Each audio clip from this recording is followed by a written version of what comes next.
I'm Dr. Marla Shapiro, and I have the pleasure of sitting on the Board of Trustees of the International Menopause Society. And for those of you who don't know, the International Menopause Society is responsible for World Menopause Day, which is October 18th. So joining me today is the President of the International Menopause Society, who I know does not need an introduction, but will you introduce yourself to our audience? Thank you, Marla. My name is Nick Panay. I am indeed President of the International Menopause Society. I'm a consultant gynecologist from London, working at Queen Charlotte's and Chelsea hospitals, and also Imperial College London. And it's a great pleasure to be with you here today. Well, firstly, Nick is one of the co-authors of the White Paper, and we have a white paper that comes out on World Menopause today, and there's a handout that comes along with it that's actually so informative.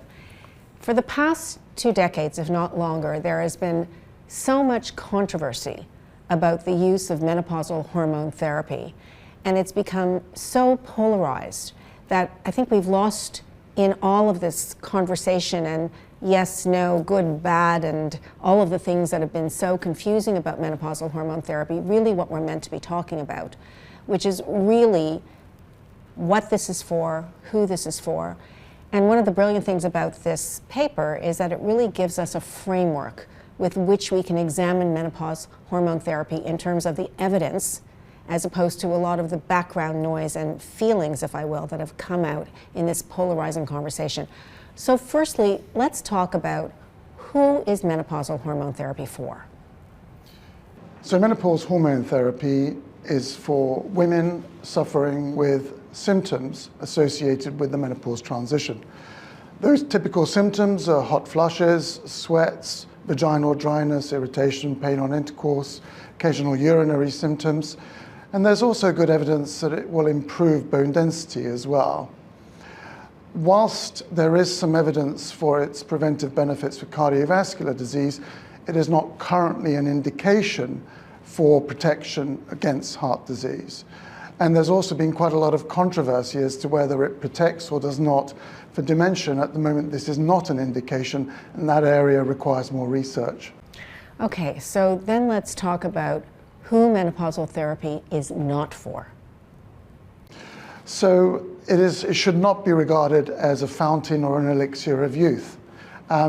Whilst we would all love to use something which turns the clock back, so to speak, I think the most important thing to focus on is optimizing our well-being through various strategies, and hormone therapy may be used to improve quality of life and some aspects of well-being, but it should not be regarded as an elixir of youth. It does have potential risks as well as benefits.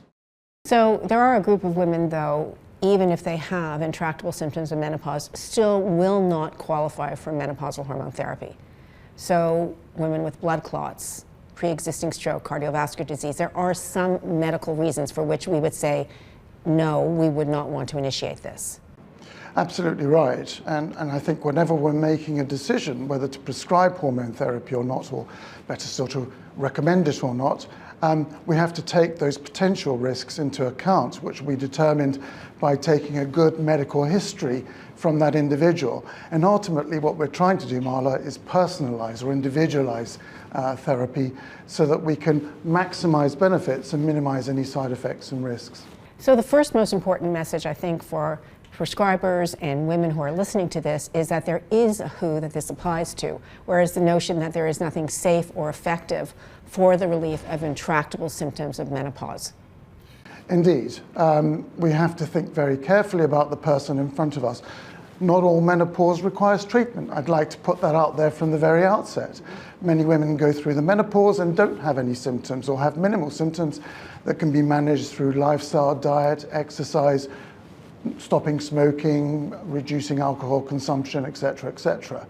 And then there are other approaches, talking therapies, complementary therapies, which should be evidence-based if they're going to be used, and non-hormonal pharmacological options if indicated.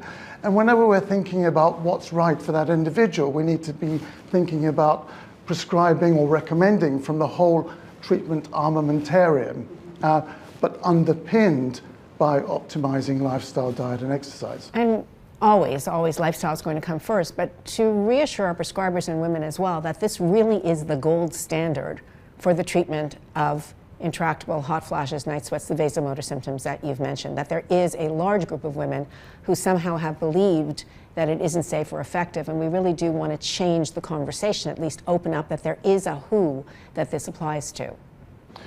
Yes, I mean, I think it's really important that we carefully weigh up the balance of pros and cons, benefits and risks. Hormone therapy is still regarded as the most effective treatment currently for vasomotor symptoms, and also we mustn't forget that topical hormone therapy is highly effective for local symptoms as well, and I think this is an area which is often neglected. Other areas which I think are important and also often neglected are women with premature or early menopause, where we do look at the potential for preventive as well as therapeutic benefits from using hormone therapy. There is good evidence that women in this young age group, young menopause if you like, have a higher risk of osteoporosis, cardiovascular disease, and cognitive problems, which can potentially be mitigated through the use of hormone therapy. So the who is the crux, really. Right. It's about individualizing. Okay, so let's go on to the what, because that's the next W that I want to talk about. So let's answer the what when it comes to menopausal hormone therapy. So when we talk about hormone therapy, there are various options. If we can break it down into the typical components of hormone therapy, which are estrogen, progesterone, and also I'm going to talk a little bit about testosterone as well. So as far as estrogen, there are various different types of estrogen available, but in terms of symptom relief, they are pretty much or sort of equally effective with some variations. In terms of the dosing, we have to use the minimum fully effective doses. And if we do think about increasing the dose because there are persistent symptoms, then we have to be careful about monitoring that individual's response. So I'm going to interrupt you there to talk about minimum and fully effective, because you've put those two words together, which is so critical for, I think, women to hear and prescribers to hear, that often everybody focuses on the minimum. Let's use the least, but if it's not effective, that minimum is not appropriate for them. So, you know, the fact that although we think about using the lowest dose may not always be the appropriate dose for the woman sitting in front of us. Absolutely, and this is why I emphasize that it should be the fully effective minimum dosage. We can start at lower doses and then titrate upwards depending on the requirements of that individual. If we have a younger woman, she may need to start on higher doses to begin with, because it's more physiological for a 20, 30-year-old who's gone through premature ovarian insufficiency, which is the technical term for premature menopause, if you like. But for women going through the menopause at the usual age, which is late 40s, early 50s, we can start with lower doses, but then it's really important to achieve doses that are fully effective for her symptoms. So often, you know, for healthcare providers or for women, because they look to their friends to see what their friends might be using, I always say, don't look to the right, don't look to the left, please look at me, so that we can have this individualized conversation. The different sort of what's of the roots, whether it's you take it by mouth or you put it on your skin or you wear a patch. Speak to us a little bit about the differences in these formulations and whether or not that truly matters as far as the woman is concerned. So over the last few years, there has been a move, if you like, towards more transdermal use of hormone therapy. And the rationale for that is that if you deliver the estrogen through the skin rather than taking it orally, that it avoids the first pass liver effect. So it doesn't have as much of an effect on clotting factors or an effect on blood pressure. But I think there has been too much pressure for women to use transdermals, so patches, gels, sprays, etc., when if they don't have any medical complications, any medical risks, and they would prefer to take a tablet, it's perfectly safe for them to do so. And I think we should be giving them the choice of doing that. On the other hand, if a woman has a history of high blood pressure, or if she has obesity, which could potentially increase the risk of clots, This is where estrogen through the skin may be safer for her. But ultimately, Marla, what really matters is about choice, isn't it? Yes. There's no point in me saying use a tablet or use a patch if that individual doesn't want to use a tablet or a patch. They have to be comfortable with the method that we recommend to them. So we've identified the WHO, the woman with hot flashes, night sweats, and tractable symptoms. The fact that among the what, there are different doses, routes, formulations, that you're really talking about a shared decision making between the provider and the woman who's listening to what's available to see what they would like best. So we've got the WHO, we've got the what, and the fact that there's different doses, different routes, different formulations, but essentially they're all going to be aimed at the treatment of the same thing. Okay, so let's talk about the when, because we have women who will be symptomatic but still be having cycling in what we call perimenopause, or not quite at menopause. Then we have women in menopause. So let's talk about the when to initiate. So it's well recognized that symptoms such as hot flushes, sweats, sleep disturbances can start before the periods have stopped. Right. In what we call the perimenopause, a time when perhaps the periods may be erratic but are still coming. And it is more tricky to treat women when they do still have a cycle.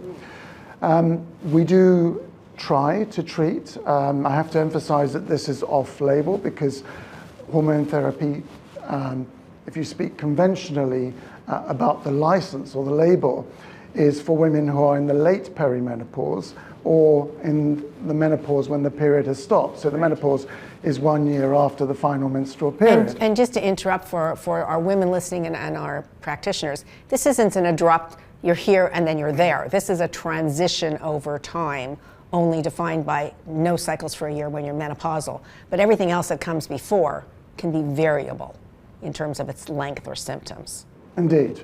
So the length of the period may vary. The interval between the periods can also vary. And one of the things we have to be careful about is when we counsel women about possibly using hormone therapy in the perimenopause, is that they may continue to get erratic bleeding, even though we may put them onto a cyclic regimen which should give them a regular bleed. And I think it's all in the counseling process, because if you don't provide that information to the woman, then she will feel concerned that if her bleeding is erratic in the first 3 to 6 months, that there may be a problem. So I think it's really important that we state that there may be some erratic bleeding to begin with, but this should settle down in due course. The other thing that can happen in the perimenopause, which can, if you like, throw a spanner in the works, is that sometimes the ovaries can produce more estrogen, and sometimes the symptoms which occur are not due to menopause. They may be due to overestrogenization, so symptoms like nausea, breast tenderness, fluid retention. But those symptoms will usually pass because ultimately estrogen levels will drop. So when we're thinking about the when, in terms of introducing estrogen, whether it's, as you say, by a pill or through the skin, however that is, there are women who have a uterus and then women who have lost a uterus for some reason. Those women will require different management to protect the uterus. Talk to me about that.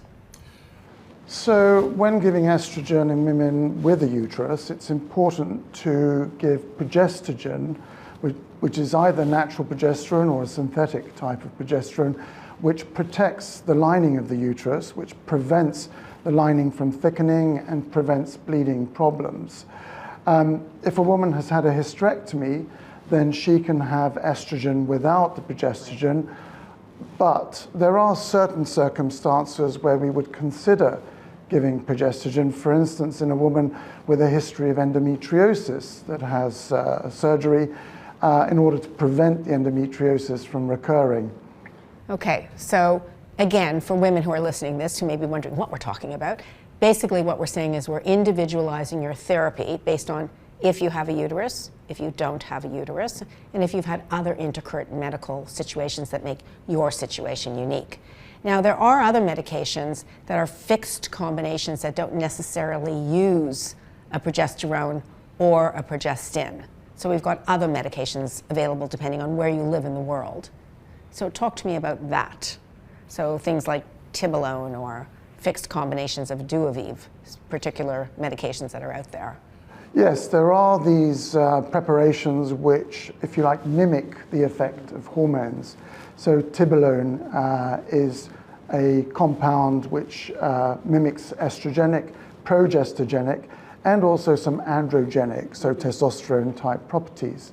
Duaviv is a combination of estrogen with a selective estrogen receptor modulator. That's a long terminology, but essentially it's another non-hormonal way of preventing the uterine lining from thickening. So these are useful options for women who want to achieve particularly a no-bleed regimen and are typically prescribed at least 1 year after the final menstrual period. Okay, so suffice it for women who are listening as opposed to our prescribers, there are lots of options that are available for you when you meet the who and the what and the when. Absolutely. For estrogen therapy. As far as I'm concerned, the bigger the toolkit, the wider the armamentarium, the more easily we can individualize treatment according to that individual's wishes and also medical requirements. And before we leave the when and move on to some of the other W's, we've talked about when to initiate, typically ideally menopause, but leading up to the menopause is a particular situation that will be a conversation between you and your healthcare provider. The notion of the when to stop. There's always been this sort of notion that shortest dose, shortest period of time, that I've spent years trying to dispel that phrase should disappear, because as you've mentioned, it's all about being individualized. But the notion of a fixed stop date for this type of therapy? That should be confined to the history books. Gone. Absolutely. We've banished that term. The view that I have and that of the menopause societies globally is that we should not put arbitrary limits on duration of usage, that it should be individualized, and there should be at least an annual review of the pros and cons of continuing with that particular method, reviewing that method, and whether the pros outweigh the cons to continue. Okay, so before we leave the when, because we've done the who, the what, and the when, you mentioned testosterone, and we did not have that conversation.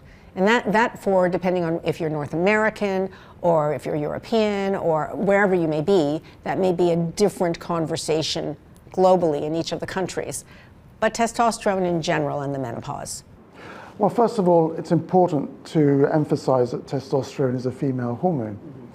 But it doesn't necessarily always require replacement. And we determine whether replacement may be useful by following what we call a biopsychosocial approach. So we look at various aspects of a woman's history as to why she might benefit from testosterone. But the primary indication for it currently is what we call hypoactive sexual desire disorder, which is essentially distressing low libido. Right. So if that individual has libido which is low and it's distressing either her or the couple, then in that instance we need to consider what may be the cause. Now there may be biological causes, it may be due to testosterone deficiency, but there may be other causes as well. There may be psychological causes, there may be social causes, there may be cultural reasons, and there may be pharmacological reasons as well. For instance, antidepressants often do lead to low libido. Yeah, a side effect of an unintended side effect. And the other thing to emphasize is that just because libido is low does not necessarily mean that it's distressing. An individual or a couple may be perfectly happy for there to be low libido. Mm-hmm. Okay, so now let's move on to we've done the who, the what, the when. We have addressed the why a little bit. Let's talk about the where. I think this is a really important thing to talk about, because whatever we sit here and talk about in terms of the treatment options, there are still many parts of the world, particularly in low and middle income countries, where hormone therapy and alternative options are difficult to access and may not even be available at all. So we have to cut our cloth to measure. What does that mean? That means manage menopause according to what is realistically available in that particular part of the world. And that's why it's really important that we think holistically about how we manage menopause, that we can try and manage symptoms with lifestyle, with diet, with exercise, with optimizing other aspects of health. And then when we're recommending treatment options, ensuring that those options are available in those particular countries. That is not to say that we should not strive as the International Menopause Society and our big council of affiliated menopause societies, which are 64 societies and regions all around the world, to influence governments and departments of health in a positive way to provide as many menopause treatment options as possible. Because I always say, if you invest a little bit of money now into menopause, you can save a lot of money in the future. And we're living at a time, this decade of healthy aging, the UN decade of healthy aging, when we know that over 1 billion women will soon be in a menopausal age group.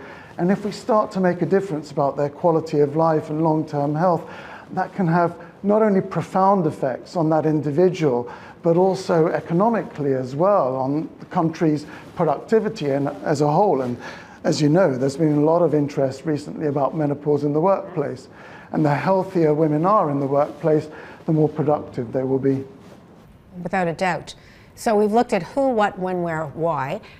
But part of what I do want you to comment on, because depending on what part of the world that you are from, when we have a lot of safe and effective regulated preparations that are on the market, and you yourself have talked about transdermal through the skin, oral, gels, we've got lots of different preparations of hormones that are safe and effective.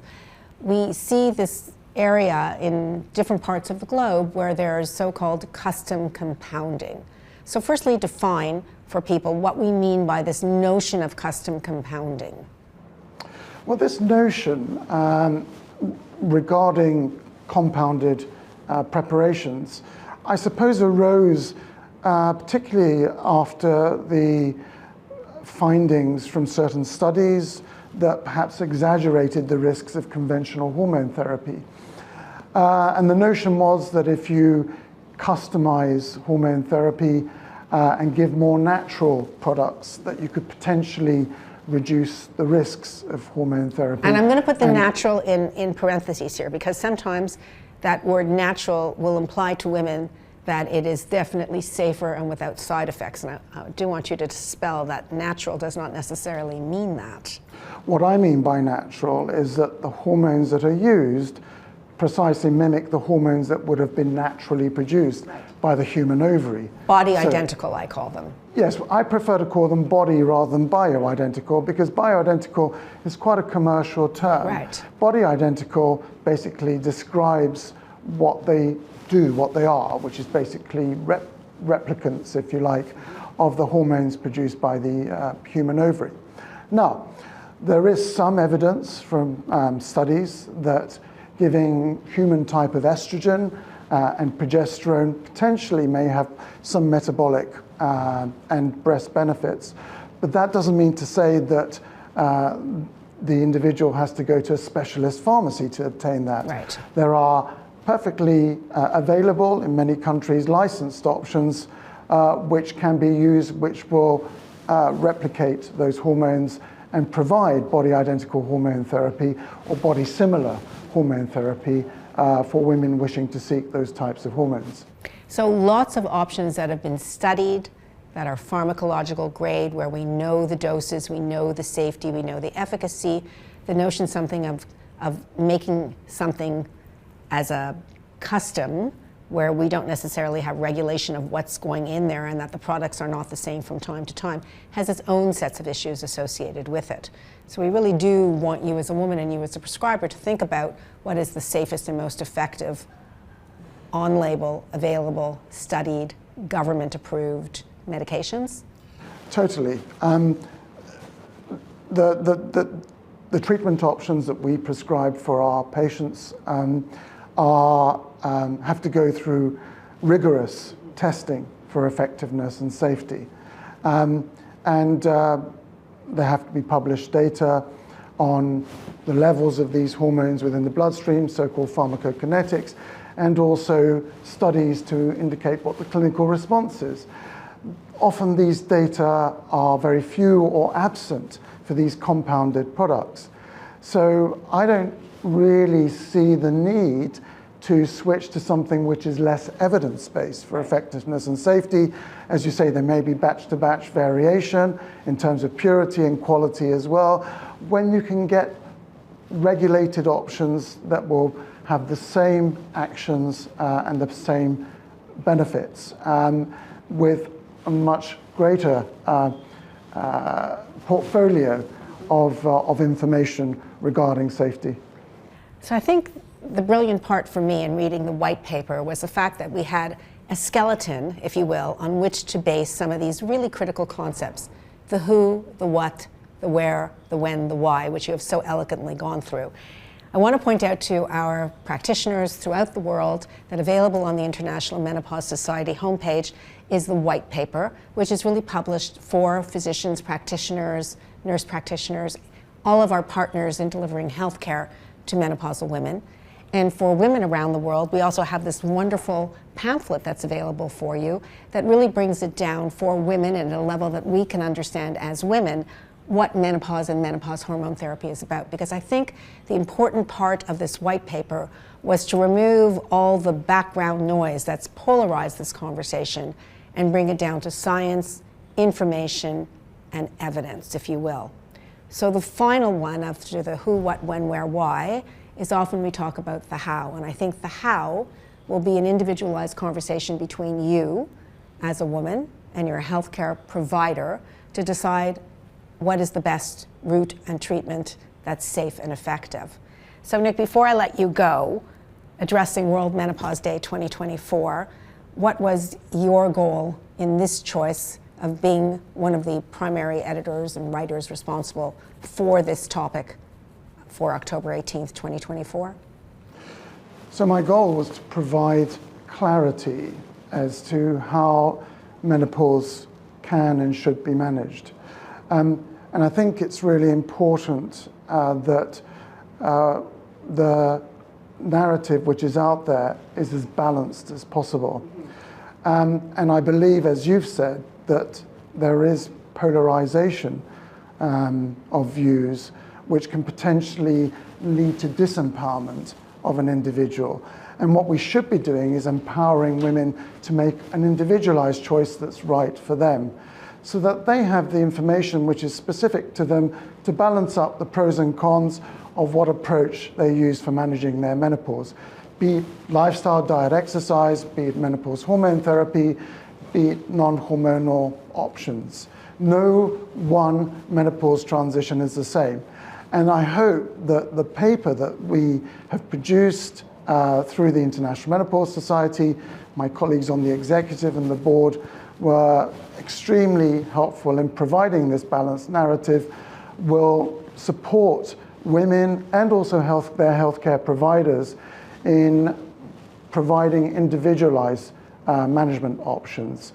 And as you've said, we've published in the white paper itself some of the science and the data associated with these recommendations, and more practical approaches and treatment options in the materials that we've provided for women. So hopefully something for everyone. So on this World Menopause Day, October 18th, we hope that you'll take a look at the white paper as practitioners, and as women, you'll look at the handbook and the toolkit that we've provided, so you'll know what we are talking about when we talk about all the W's, the who, the what, the where, the when, the why, and that you understand that this is a conversation based in science and evidence, and that as an individual provider and an individual recipient of healthcare, you have a customized program based in science and evidence to do healthy aging in the menopausal years. Absolutely. Thank you so much for joining us today. Thank you, Marla.